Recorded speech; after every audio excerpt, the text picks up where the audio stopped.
हरे कृष्णा, राधे राधे। एकादशी तिथि आने वाली है। मार्च महीने की पहली एकादशी। देखिए, हिंदू पंचांग के अनुसार फागुन मास के कृष्ण पक्ष की एकादशी को विजय एकादशी के नाम से जाना जाता है। विजय एकादशी के दिन जगत के पालनहार भगवान विष्णु जी की विशेष पूजा का महत्व है। हमारे धार्मिक ग्रंथों में पद्म पुराण में, स्कंद पुराण में भी विजय एकादशी की जिक्र मिलता है। ऐसा माना जाता है जो भी भक्त, जो भी प्राणी विजय एकादशी व्रत का पालन करता है, उसे लाइफ में कभी भी हार का सामना, किसी भी प्रकार की हार का सामना नहीं करना पड़ता। देखिए, धार्मिक मान्यताओं के अनुसार भगवान श्री राम जी ने भी लंकापति रावण का वध करने से पहले विजय एकादशी व्रत का पालन किया था। वैसे तो धार्मिक मान्यताओं के अनुसार भगवान श्री राम जी विष्णु जी का अवतार है, लेकिन अपनी लीलाओं के चलते उन्होंने इस व्रत का पालन किया था ताकि प्राणियों को सही मार्ग दिखा सके। इस व्रत का महत्व और भी बढ़ जाता है। देखिए, वैसे तो ये व्रत रखना बहुत शुभ माना जाता है, लेकिन किसी कारणवश अगर हम नहीं रख पाते हैं इस व्रत को, तो इस दिन आप एकादशी कथा का श्रवण जरूर करें, विष्णु जी की विशेष पूजा करें, अपने घर में विराजमान ठाकुर जी की विशेष पूजा करें। अब मैं आपको एकादशी तिथि की टाइमिंग बता देती हूँ। देखिए, एकादशी तिथि है वो 6 मार्च को सुबह 6:30 पर स्टार्ट हो रही है और 7 मार्च को सुबह 4:13 पर समापन होगी। इसीलिए एकादशी जो विजय एकादशी व्रत है वो 7 मार्च को रखा जाएगा, क्योंकि 7 मार्च को द्वादशी युक्त एकादशी है। इसीलिए जो भी भक्त 7 मार्च को व्रत का पालन करेंगे वो 8 मार्च को अपना व्रत का पारण करेंगे।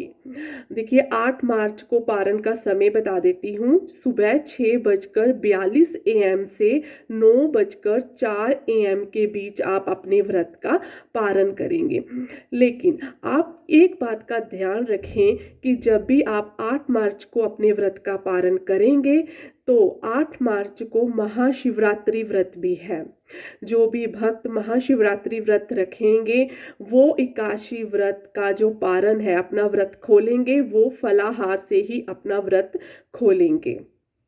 अब मैं आपको, देखिए, एकादशी तिथि पर एक विशेष मंत्र है वो भी बता देती हूँ, जिसका जाप हमें जरूर करना चाहिए। इस मंत्र के जाप से हमें धन, सुख, समृद्धि की प्राप्ति होती है। अब मैं आपको बता देती हूँ वो मंत्र।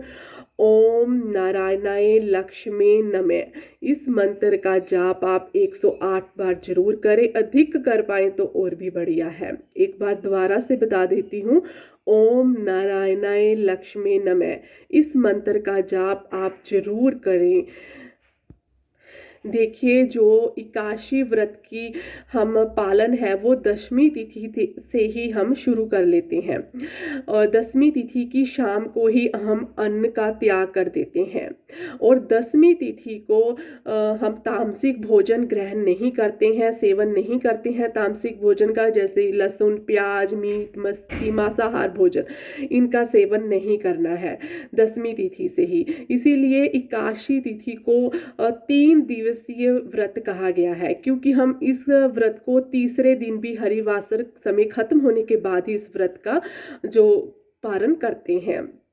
देखिए, एकादशी तिथि पर हमें सुबह व्रत रखने से पहले स्नान आदि से निवृत्त होकर स्वच्छ वस्त्र धारण करें। सूर्य उदय से पहले भगवान विष्णु का स्मरण करते हुए अपने व्रत का संकल्प जरूर लें।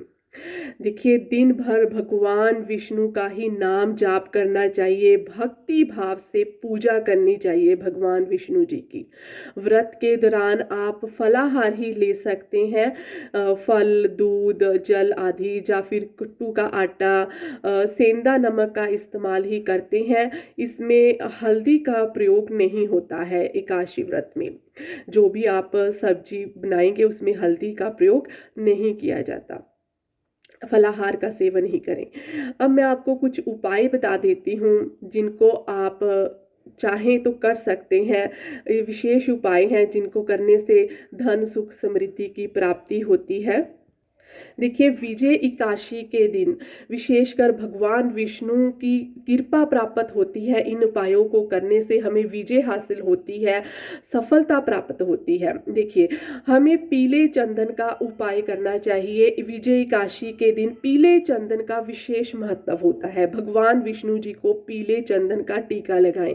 देखिए, आप जैसे ही भगवान विष्णु को जिस भी फिंगर से आप भगवान विष्णु को टीका लगा रहे हैं ना, तो वही फिंगर आप अपने माथे पर लगाएं और उस वो टीका लगाकर ही आप काम के लिए घर से बाहर जा सकते हैं। ऐसा करने से सुख, समृद्धि और विजय प्राप्त होती है। देखिए, विजय एकादशी के दिन तुलसी पूजा का भी विशेष महत्व है। आप तुलसी के आगे दीपदान जरूर करें, दीपक जलाएं, तुलसी की विशेष पूजा करें, भगवान विष्णु जी को तुलसी अर्पित करें। भगवान जी के भोग में भी आप तुलसी दल जरूर डालें।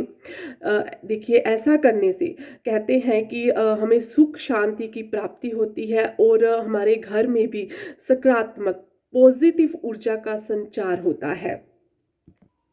अब मैं आपको कुछ भोग बता देती हूँ जिनका एकादशी के दिन भगवान विष्णु जी को भोग जरूर लगाना चाहिए विशेष फल की प्राप्ति के लिए। देखिए, सबसे पहले तो आपको पीली मखाने की खीर का भोग, केसर युक्त, केसर डालकर, है ना, पीली मखाने की खीर का भोग आपको भगवान विष्णु जी को जरूर लगाना चाहिए। दूसरा आपको बता देती हूँ धनिये की पंजीरी। देखिए, धनिये की पंजीरी भगवान कृष्ण को बहुत पसंद है। भगवान कृष्ण भगवान विष्णु जी के ही अवतार है। भगवान को धनिये की पंजीरी का भोग लगाने से आपकी जो अधूरी मनोकामनाएं है ना, वो पूरी होती हैं। इसीलिए आप भगवान विष्णु जी को धनिये की पंजीरी का भोग जरूर लगाएं, उनको बहुत पसंद है। देखिए, भगवान विष्णु जी की पूजा के दौरान आप पंचा अमृत का भोग भगवान जी को बहुत लगाएं, भोग जरूर लगाएं। उनको धार्मिक मान्यताओं के अनुसार भगवान विष्णु जी को पंचा अमृत बहुत अधिक प्रिय है।